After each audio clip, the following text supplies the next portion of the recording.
ผมก็แท้นี่จีมหาวิทยาลัยมวยดอททอมเหมือนเดิมแต่พวกเป็นแต่เราจำได้ดังแต่งสแกนเพียบมวยจำนวนได้ยังอัดสอบบันเรียนเต้ขนมอยากไปดับแค่นี้เมื่อเคยท่าจีจำได้ดังทอมเหมือนเดิมเปอร์เซ็นต์เนี่ยคล้ายกับเตอร์เรียนมหาวิทยาลัยไปหายจีใบแต่บุญชนะบานจำได้ดังมวยจำนวนนั้น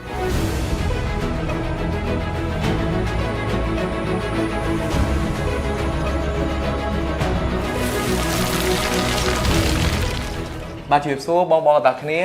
ให้ก็จีบสู้ตัวหนึ่งจนจีบเส้นแต่ตายแต่ตามร้านตุสนาในโครงการที่ไอซ์รีเดอร์การตีปีนี้ให้นี่คือจีการได้รีบจองบนประกวดในโครงแบบเพชรชิงหรือกับแบบไรเพราะในโครงการที่ไอซ์รีเดอร์การตีปีนี้เพื่อได้จับประดามดักปีตัวโบเอาไว้ได้จีจำนวนมวยได้ฝ่ายบองจองโจรวมประกวดในโครงการที่ไอซ์รีเดอร์การตีปีได้ซาหมดแผลระยะก่อนได้ทอบดักเปียการได้การที่มวยให้เป็นจังก่อนโดยถ้าโอ้ดักได้การที่นั่งละอ้อน่ะแล้วไงให้เป็นจังก่อนยมบานสมัยจัดดักเปียให้ได้เป็นดักเปียห้อยเมื่อเราทั้งเราบอกเราจังวัดตอได้ได้กรมไอตัวนี้คือเป็นการจุ่มรุนคลังมันแต่เป็นเลือกจัดเอาเยอะวัดตอจังงั้นนะแล้วไงให้จังก่อนยมบานได้วัดตอดำนาเราวัดตอจับทั้งไงบริษัทยัดเป็นการวิธีนั่นคืออัดมีนจุ่มรุนเลือกจัดน้องกาเฟอร์เวียนวัดทำไม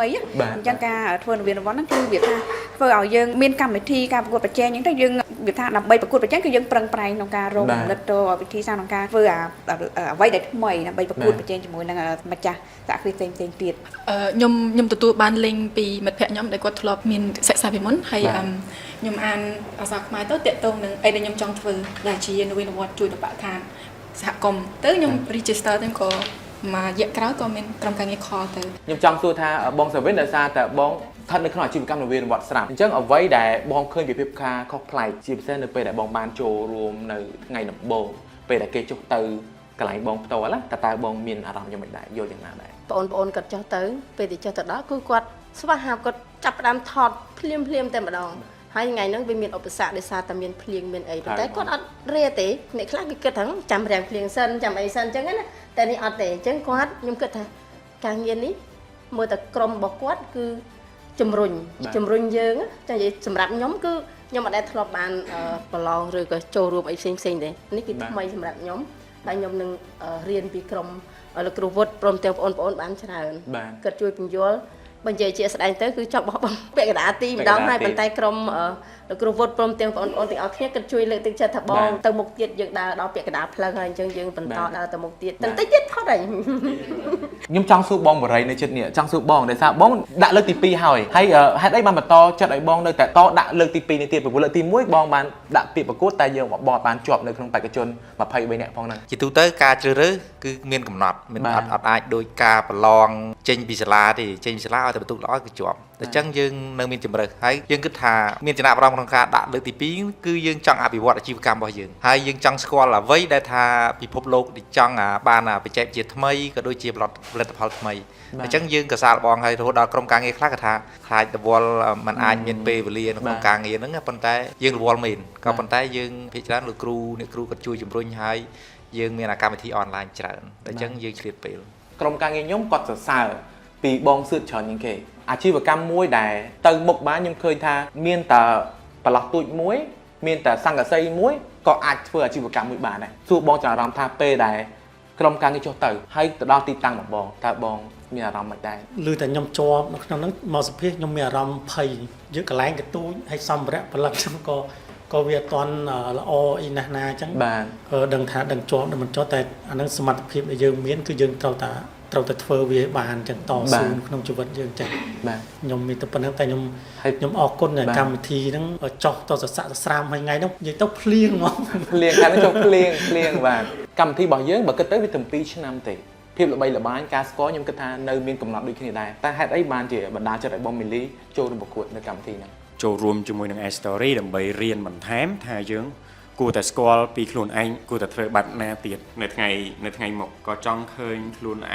ริจำร้านให้กันแต่เคยเนี่ยเอาไว้ได้จีคลุนไอไปบ้านโจรวมขนมกรรมทีนวีนวัดมวยนี่ให้ก่อเมื่อเคยแทนวิจิรุมวยได้สำคัญเบอร์ซันจีเยอเมียนจุ่มนี้ให้ยังเจอแต่สกอลจุ่มนี้มันแทนขนมอาชีพการบันเยิงมาแทนนั่นจิเมเรียนมวยได้วงบ้านเรียนให้สบายจัดมันแต่ได้เมียนปีเนปูมาดอยกับไรนี่ได้บ้านเอาคนเชิญปีเนปูยมส้มเตอร์บองวิสินติมันดังทายอย่างมัดเต้ผู้ไอ้nhóm chiaอาชีพกรรมมวยทำไมให้นึงจับดาวเวียบ้านในทำไมสมัยโปเกจังนั้นนะเราไปให้ก ក្រុមការងារគាត់ទេមកគាត់សួរគាត់អីខ្ញុំថាដឹងយ៉ាងណាយ៉ាងណីទេប៉ុន្តែអារម្មណ៍មួយខ្លួនឯងហ្នឹងគិតថាចេះចង់ខ្លាំងប្រសិនជាបើគាត់អត់ពេញចិត្តទេក៏គាត់មិនសួរច្រើនដងចឹងដែរបាទបងវិចិត្របុត្រាអារម្មណ៍បងដំបងពេលបងជួបបេក្ខជន14នាក់ទៀតបងគិតថាតើទីនេះជាកន្លែងរបស់បងហើយឬនៅហើយតើបងយល់ថាការប្រកួតប្រជែងមួយនេះនឹងទៅជាយ៉ាងណាបាទជាបេក្ខជន15នាក់សប្បាយចិត្តដែរបាទថាតើយើងបានរៀនអ្វីពីប្រកួតទាំងអស់ដែលជាមានអាជីវកម្មផ្សេងគ្នាហើយប្រកបអាជីវកម្មផ្សេងគ្នាអញ្ចឹងណាហើយយើងបានរៀនអ្វីខ្លះពីគាត់ហើយខ្ញុំបានរៀនអ្វីខ្ញុំមានអ្វីដែលផ្ដល់ឲ្យគាត់បាទហើយតកតងនឹងដែលយើងជួបគ្នានេះដែលតម្រង់ទិសពីដើមខ្ញុំអត់ទាន់ស្គាល់អ្វីទៅជានិវត្តន៍បាទហើយខាងក្រុម AI Story ក៏សួរដែរសួរខ្ញុំថាអ្វីជានោះវាមុនមកយើងស្មានថាយើងទៅប្រឡងពីប្រវត្តិរបស់យើងការពិតមិនមែនទេគឺប្រឡងអ្វីជាថ្មីរបស់យើងអញ្ចឹងនៅពេលដែលបងមកដល់បងស្គាល់ពួកគាត់ទាំង14នាក់ទេអត់ដែរស្គាល់អត់ស្គាល់អញ្ចឹងពេលមកដល់ភ្លាមជាបកគលតែម្នាក់ជាបេក្ខជនតែម្នាក់ដែលមកពីខេត្តបន្ទាយមានជ័យខេត្តពីហ្នឹងគេមានមកពីសៀមរាប9នាក់ហើយមានមកពីបាត់ដំបង4នាក់បងយល់ថាតើការប្រកួតប្រជែងនេះនឹងទៅជាយ៉ាងណាពេលនោះក៏គិតដែរហេតុអីបានជាបន្ទាយមានជ័យយើងមានតែខ្ញុំម្នាក់មានចំណុចអីដែលអាចឲ្យខាង AI Story យកយើងជាបេក្ខជន13នាក់អញ្ចឹងបែរជាមានចំណុចនៅក្នុងដែលគាត់ទៅស្ពះខ្ញុំហើយតាំងពីដើមរឿងរហូតដល់នវិនវត្តមកយើងក៏បានជាប់ទៅដល់វគ្គទី1នៃការបង្រៀនដល់លោកគ្រូបានទៅតាក់ទងពី design thinking skills ខ្ញុំចង់សួរទៅបងញ៉ាំប៉ាមុនគេដោយសារបងនៅក្នុងការរចនាផ្ទាល់បងយល់ថាតើអានឹងវាផ្សារជាប់គ្នាយ៉ាងម៉េចហើយបងទទួលបានអ្វីថ្មីពីមេរៀនមួយហ្នឹងទី1ពីខាង Stephen ពី GIZ គាត់មានភាសាថា crazy thinking crazy designing អ្វីដែលខ្ញុំចង់ចាំជានិច្ចព្រោះខ្ញុំបានគូកាបូបមួយមុនដែលខ្ញុំចូលប្រកួត AI Story ខ្ញុំគាត់ថាធ្វើអត់ចាញ់ទេព្រោះអីវារៀងនឹងវាពិបាកបាទហើយខ្ញុំអត់ដែរឃើញខ្ញុំឆៃក៏អត់ឃើញដល់ពេលគាត់មានភាសាបែបហ្នឹងថាអូអញត្រូវធ្វើឲ្យចាញ់ឥឡូវចាញ់ទេបងចាញ់អសាទរចំណុចដែលចាញ់នេះក៏មានខាងក្រុម AI Story ជាកម្លាំងចិត្តមួយដែរចំណុចមួយទៀតដែលលោកគ្រូវណ្ណរិទ្ធគាត់មានប្រសាសន៍គាត់ថាជីវកម្មទាំងអស់បើយើងដើរទៅក្នុងរយៈពេល3ទៅ4ឆ្នាំបើយើងដឹងថាវាមិនទាន់ទៅមុខស្រួលទេយើងឈានជើងថយក្រោយក៏មិនទាន់ហូបទេដែរ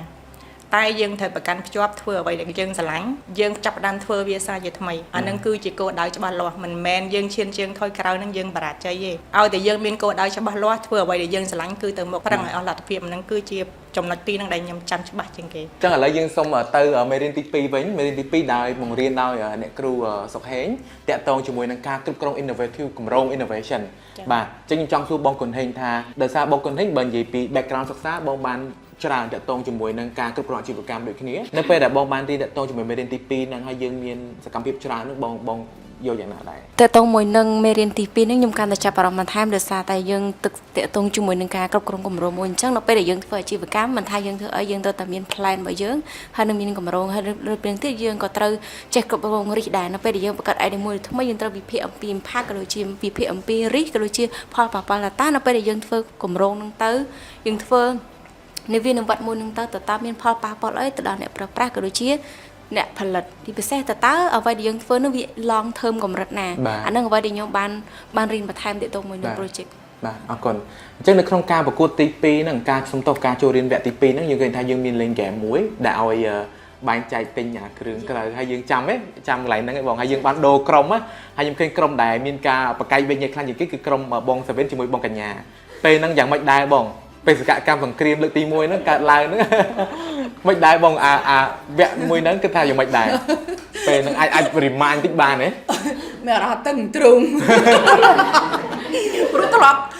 តែធ្វើតែម្នាក់ឯងដល់ពេលធ្វើរួមជាក្រុមបកាយអត់ឈ្នះគេអីក៏អត់ឈ្នះគេអរេក្រុមទី2ហ្នឹងគឺដូររបស់របរគ្នាបាទប៉ុន្តែខ្ញុំមានអារម្មណ៍ថារបស់អីក៏យើងលក់ចេញបានដែរហេតុអីក៏ស្មុគស្មាញម៉េះហេតុអីក៏គ្នាយើងគិតស្មុគស្មាញខ្លាំងម៉េះ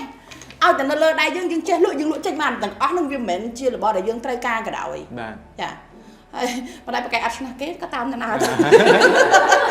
ហើយខ្ញុំចង់សម្លេងបងសាវិនយើងអាចធ្វើស្អីគេយើងអាចធ្វើកបសាច់ចន្ទីចេញពីស្អីពេលហ្នឹងបងចាំទេសាច់ក្រណា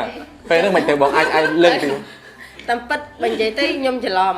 ក្រុមគាត់ស្វាយចន្ទីស្រាប់អីមីនេះគាត់ធ្វើនឹងមីនេះដឹងស្អីទេប៉ុន្តែគាត់ថាអត់បាន បានដូចចិត្តគឺខ្ញុំត្រូវដូរលោកអានឹងចេញឲ្យវាយចេញបានហើយមើលទៅវាធូរស្រាលទេហេតុអីក៏សមាជិកនោះតឹងទ្រូងខ្លាំងមែនហើយបន្តមកទៀតមេរៀនលើកទី3លើកទី3ចំណាប់អារម្មណ៍មួយទៀតគឺមានការរៀបចំដោយខ្ញុំផ្ទាល់ជាមួយក្រុមការងារតាក់ទងជាមួយនឹង business case study ពេលហ្នឹងចង់សួរឲ្យបងផានីពេលហ្នឹងថាតើ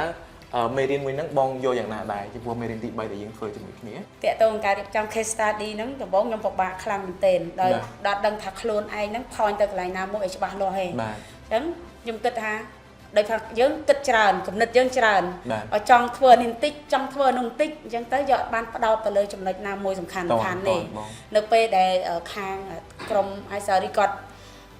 បញ្យល់យើងអញ្ចឹងទៅយើងចាប់ដើមធ្វើតារាងដែលខ្ញុំចាប់អារម្មណ៍ខ្លាំងជាងគេគឺតារាងដែលយើងបែងចែកហ្នឹងតារាងបែងចែកហ្នឹងណាយើងមានគំនិតប្រមាណយើងសរសេរបែងចែកឲ្យអស់មករួចហើយចាំយើងសង្ខេបយកសាច់រឿងថាតើយើងគួរតែចាំបាច់ធ្វើនវានុវត្តលើចំណុចណាមុនគេចាអញ្ចឹងទៅបានខ្ញុំចាប់ដើមច្បាស់ខ្លួនឯងកន្លែងហ្នឹងហើយពីមុនខ្ញុំចង់ថាឃើញអានេះថ្មីអត់ទៅរៀននេះមកឃើញអានោះថ្មីអញ្ចឹងគិតថាអានឹងល្អគិតថាយកអភិវឌ្ឍខ្លួនឯងប៉ុន្តែដល់ពេលយើងងាកមកមើលលទ្ធភាពខ្លួនយើងវិញវានៅមានកម្រិតអញ្ចឹងយើងគួរតែបែងចែកអភិវឌ្ឍចំណុចណាទៅមុនអញ្ចឹងទៅធ្វើមេរៀនមួយហ្នឹងគឺធ្វើឲ្យខ្ញុំចាំដល់ហើយអរគុណបន្ថែមតិចបងដោយសារសូមសួរបងសូដាម្ដងនៅក្នុងមេរៀនទី3ហ្នឹងយើងមានការវគ្គចូលទៅផ្សារខ្ញុំគិតថានេះជាសកម្មភាពឲ្យយើងរៀនផ្ទាល់អនុវត្តផ្ទាល់នៅថាក្រៅពីមេរៀននៅសាលានៅក្នុងថ្នាក់ហើយយើងទៅសកម្មភាពផ្ទាល់នៅខាងក្រៅចាអូខេអរគុណចានៅកន្លែងហ្នឹងវគ្គទី3ជាការកាត់ឡើងរវាងបងតាហេងជាមួយនឹងបងហៃវិនសង្គ្រាមទី2ចាប់ផ្ដើមទៅលើការប្រកួតប្រជែងមួយហ្នឹងតាមពិតខ្ញុំយល់មែនតើកន្លែងនោះល្អមែនតើបង debate បងលើកចំណុចល្អរៀងខ្លួនមកបងយល់យ៉ាងណាដែរចំពោះការប្រកួតក៏ដូចជាការសិក្សានៅក្នុងមេរៀនទី3ហ្នឹងដែលយើងនិយាយអំពីការដែលយើងមកពីផ្សារហ្នឹងពេលហ្នឹងបាទចម្លើយឬក៏ជំរើសដែលយើងរើសយកមកដាក់នៅក្នុងតុកដែលយើងទិញហ្នឹងយើងគិតថាវាជាសេចក្តីត្រូវការហើយវាត្រូវតាមតម្រូវការនៃប្រធានបទដែលយើងបានរៀនអញ្ចឹងយើងមានចំហច្បាស់លាស់ទោះជាមានមតិមកពីខាងក្រៅគាត់ថាហ្នឹងវាអត់សមគួរតែធ្វើចេះប៉ុន្តែយើងបានភាសាក្រុមរួចហើយដោយសារការងារយើងធ្វើនេះជាការងារជាក្រុមហើយយើងមិនមែនស្រេចតែម្នាក់ឯងយើងម្នាក់ចូលរួមគំនិតដើម្បីបានផលិតផលដែលដាក់លើតុហ្នឹងអញ្ចឹងអ្វីដែលយើងដាក់លើតុហ្នឹងគឺយើងពេញចិត្តនឹងទទួលយកហើយយើងគ្រប់គ្រងទាំងអស់បងយល់យ៉ាងណាដែរចំពោះការរៀបចំពីខ្ញុំផ្ទាល់ហ្នឹងឲ្យ feedback ផ្ទាល់ណាហើយជាមួយក្រុមការងារតាក់ទងជាមួយនឹងការបណ្ដុះបណ្ដាលនៅមេរៀនទី3ហ្នឹងបាទនៅក្នុងមេរៀនទី3ហ្នឹងផ្ដោតទៅលើសកម្មភាពច្រើនដល់ពេលយើងធ្វើសកម្មភាពតាក់ទងជាមួយនឹងប្រធានបទគេឃើញថាជួយយើងឲ្យមានគំនិតថ្មីច្រើនពិសេសជាងគេគឺការសម្របខ្លួនជាមួយនឹងម្ចាស់អាជីវកម្មផ្សេងៗដែលជា team របស់យើងហ្នឹងយើងចេះស្ដាប់គេសម្របសម្រួលដើម្បីរកគោលដៅមួយតែយ៉ាងអាចដើរជាមួយគ្នាបានអូខេអរគុណ workshop របស់យើងគឺមានរយៈពេល2ថ្ងៃដែលថ្ងៃទី1គឺយើងមានការធ្វើនៅទីតាំង Simrip House ផ្ទាល់ហើយយើងមានការចូលរួមពីខាងទីដែលគាត់ចូលរួមជាមួយយើងហ្នឹងជាវាគ្មិនហើយបងទទួលបានអ្វីដែលជាមេរៀនល្អៗចំពោះការចូលរួម workshop ថ្ងៃទី1ខ្ញុំទទួលបាននៅការណែនាំអំពីពួកគាត់ដូចជាខាងសាកលវិទ្យាល័យគាត់បានចំណេះដឹងដើម្បីទម្លាក់មកឲ្យ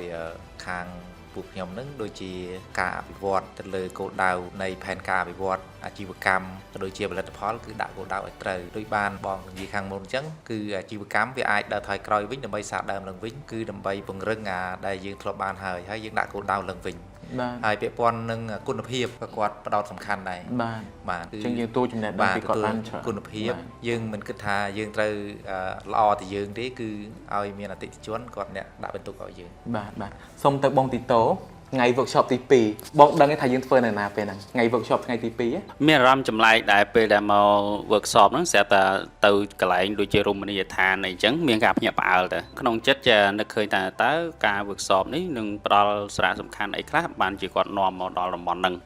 ទីបំផុតយើងទៅដល់កំពង់ភ្លុកហ្នឹងហើយដែលជាតំបន់ទេសចរមួយដែរហ្នឹងហើយនៅពេលហ្នឹងយើងក៏ចាប់ផ្ដើមកត់សម្គាល់ថាអ្វីដែលបានពីការរៀនសូត្រហ្នឹងគឺធ្វើឲ្យយើងចេះគំនិត នៅវានវត្តទៅលើមិនស្ថាននៅជុំវិញខ្លួនហ្នឹងមិនថាទីណាក៏ដោយទៅដល់គឺមែនទៅដល់យើងបានទទួលការងារដែលយើងធ្វើនៅវានវត្តទៅលើឃើញភ្លាមធ្វើភ្លាមជាពិសេសបានដល់ទៅប្រមាណក្រុមចែកគ្នាធ្វើហ្នឹងនៅពេលដែលរើសទីតាំងបានអញ្ចឹងយើងបានទីមួយយើងបានទេសចរមើលកន្លែងប្លែកៗហើយយើងបានកំណត់ថ្មីផងដែលពីមុនមកយើងបានឆ្លងកាត់ទេក្រុមការងារ iStory ប្រកែរៀបចំជ្រើសរើសទីតាំងសប្បាយរហូត អញ្ចឹងមានថាចប់វគ្គហ្នឹងហើយយើងវគ្គបន្ទាប់គឺក្រុមការងារបានចូលទៅទីតាំងបងម្ដងទៀតលើកទី2ខ្ញុំចង់នឹងថាតើបងយកយ៉ាងណាដែរចំពោះការថតជាសាច់រឿងតាមខ្ញុំដឹងគឺយើងចំណាយពេលមួយនេះមួយខែដើម្បីយើងនិពន្ធជាសាច់រឿងថាយើងទៅថតអីដើម្បីចាប់អារម្មណ៍និយាយប្រវត្តិរបស់បងទីតូជាវីដេអូមួយដែលខ្ញុំមើលច្រើនដងជាងគេខ្ញុំមិនដឹងថាវីដេអូអីបងហេតុអីបានវីដេអូនឹងពិសេសជាងគេខ្ញុំចង់ឲ្យបង share ពីអារម្មណ៍ផ្ទាល់ខ្លួនណាបងអាចចែកអារម្មណ៍មួយនឹងទៅឲ្យពួកគាត់បានដឹងឯងបង ក្រុមការងារដែលចុះទៅលើកទី2ហ្នឹងគឺខ្ញុំមានអារម្មណ៍រំភើបដោយសារថាគាត់នឹងមកថតនៅអ្វីដែលជា background របស់ខ្ញុំផ្ទាល់ហ្នឹងហើយអញ្ចឹងទេខ្ញុំត្រូវតែសម្ដែងនៅអ្វីដែលខ្ញុំបានឆ្លងកាត់មកហ្នឹងហើយដើម្បីចែកទៅដល់អ្នកទាំងអស់គ្នាដែលបានឃើញហ្នឹងដោយពេលខ្លះគិតថានឹងចង់លះបង់ចោលមួយសាដែរក៏ប៉ុន្តែដោយសារថានឹកឃើញថាអត់កើតទេទី1យើងចេញមកពីការប្រកបរបរខាងក្នុងកាស៊ីណូយើងចេញមកថ្មីថ្មោងអញ្ចឹងទេបទពិសោធន៍របស់យើងមានតិចអញ្ចឹងយើងត្រូវការស្រាវជ្រាវបានច្រើនអញ្ចឹងកុំបោះបង់អញ្ចឹងព្យាយាមអញ្ចឹងហើយ background របស់ខ្ញុំគឺព្យាយាមធ្វើអ្វីដែលមិនធ្លាប់ឲ្យคล้ายទៅជាទម្លាប់របស់យើងអញ្ចឹងទេយើងនឹងអភិវឌ្ឍខ្លួនយើងហើយចូលនៅក្នុងរដូវកាល iStory ទី2នេះគឺធ្វើឲ្យខ្ញុំនឹងកាន់តែចង់ដឹងខ្លាំងមែនតើអាជីវកម្មរបស់យើងដើររាល់ថ្ងៃនេះតើប្រហែលឆ្នាំទៅមុខទៀតនឹងជួបបញ្ហាអីអញ្ចឹងបើសិនជាមានការប្រឡំប្រជែងគ្នាថាតើអ្វីដែលយើងបានចម្រាញ់នឹងគឺយើងធ្វើដល់កម្រិតណាដើម្បីអភិវឌ្ឍខ្លួនយើងឲ្យតទៅមុខទៀតដើម្បីកុំឲ្យវាមានការល្អដួលធ្វើមិនឲ្យវាមាននិរន្តរភាពបាទបងកសាពេលហ្នឹងយល់យ៉ាងណាដែរថាអូក្រុមការងារដាក់សម្ពាធច្រើនឬក៏ក្រុមការងារឲ្យធ្វើការងារច្រើនដើម្បីផលិតវីដេអូជាមួយគ្នាឲ្យបងរំពឹងយ៉ាងណាដែរចំពោះវីដេអូមួយហ្នឹងខ្ញុំសប្បាយចិត្តណាស់អ្វីដែលយើងមិន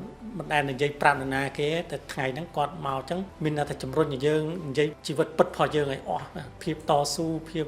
ជូរចត់វេទនាដើម្បីបង្កើតអាជីវកម្មមួយនេះដើម្បីឲ្យមានផលិតផលលក់នៅលើនៅស្រុកយើងអញ្ចឹងតស៊ូតែនិយាយអត់អស់ទេពេលខ្លះ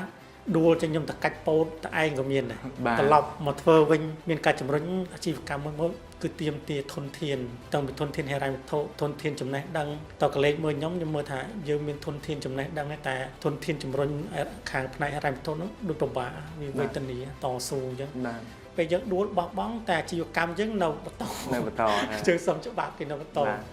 តរតនីគាដៃគូយើងអត់មានប្លង់មិនតរគេអត់ចាប់អារម្មណ៍អ្វីដែលយើងរៀនយើងមានផែនការអាជីវកម្មយើងនិយាយគេទៅគេអត់ចាប់អារម្មណ៍ទេសំខាន់គឺគេ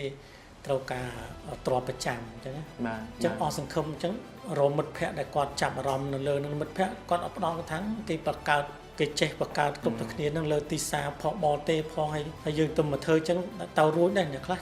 គាត់និយាយអញ្ចឹងហ្មងគាត់និយាយអញ្ចឹងពិបាកទឹកចិត្តទៀតយើងឃើញថាអាជីវកម្មនីមួយៗគឺគាត់បាននិយាយពី story របស់គាត់បានច្រើនអាជីវកម្មមួយដែលមានប្រវត្តិវត្តគឺចាប់ផ្ដើមពីការគិតខ្លីមួយបង្កើតថ្មីមួយបាទរហូតដល់ប្រតិបត្តិម្ដងហើយក្រុមការងារទទួលស្គាល់ថាគាត់ថតបានច្រើនហើយយកចំណាយពេលមួយថ្ងៃនៅក្នុងធ្វើអាជីវកម្មមួយចំណាយពេលច្រើនថតច្រើនប្លង់ហើយខ្ញុំចង់សួរទៅបងវិចិត្រហើយបងវិចិត្រក៏ទទួលបានការ support ពីសុកលៀបដែរបងយល់យ៉ាងណាចំពោះការ support ពីខាងក្រុម iStory ជាពិសេសលើ supporter ហ្នឹងតាំងពី slide របស់ខ្ញុំតាំងពីផលិតផលប្រកបជ័យគឺត្រូវបានគាត់ជួយអញ្ចឹង supporter គាត់ជួយយើងច្រើនណាស់តាក់ទងនឹងវិវត្តផលិតផលយើងតាក់ទងនឹងបញ្ហា slide យើងវាខុសចេះខុសចោលអត់ស៊ីច្បាប់គ្នាប៉ុន្តែយើងយកនិវិនវត្តមកជាបញ្ហារបស់យើងដំណោះស្រាយយើងធ្វើអត់ត្រូវគ្នាយើងត្រូវសរសេរមិនឲ្យស៊ីគ្នាទៅលើអានិវិនវត្តរបស់យើងសូមអរគុណ supporter ទាំងអស់ដែលបានជួយខ្ញុំក្នុងការ design វិវត្តរបស់ខ្ញុំបាទ